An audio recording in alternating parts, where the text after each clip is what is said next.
အားလုံးမင်္ဂလာပါဒါကတော့နာခါနိုမှာရှိတဲ့ဒီဖူဂျီယာဆိုတဲ့ကင်မရာအဟောင်းအတက်တွေရောင်းတဲ့ဆိုင်ပဲဖြစ်ပါတယ်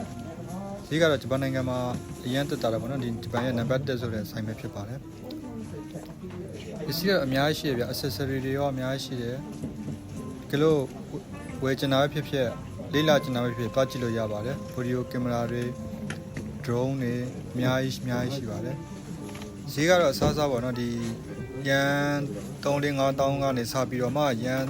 350အထိရှိပါတယ်ဈေးကတော့ကိုတက်နိုင်တဲ့ဈေးပေါ့နော်ဒီသူတို့ဒီမှာရှိမှလည်းပြင်လို့ရပါတယ်ကင်မရာတွေကိုလွတ်တဲ့ accessory တွေအများကြီးရှိလို့ပတ်ကြည့်ဖို့အဆစမဲပေါ့နော်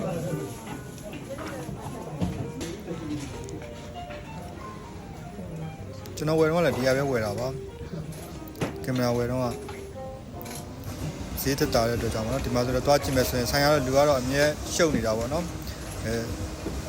ဒီဆိုင်မှာကကင်မရာလာပြင်းတဲ့လူတွေရှိရဆိုတော့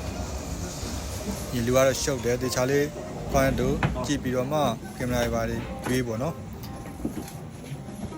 ဂျပန်တွေလည်းဒီမှာပဲလာဝယ်ကြတာပါဂျပန်လူမျိုးတွေဆိုတော့အများကြီးပဲလာဝယ်ကြတယ်ဒီကပဲသူတို့ကင်မရာတွေအဓိကဝယ်ကြတာပေါ့နော်ဈေးတက်တာဆိုတော့တ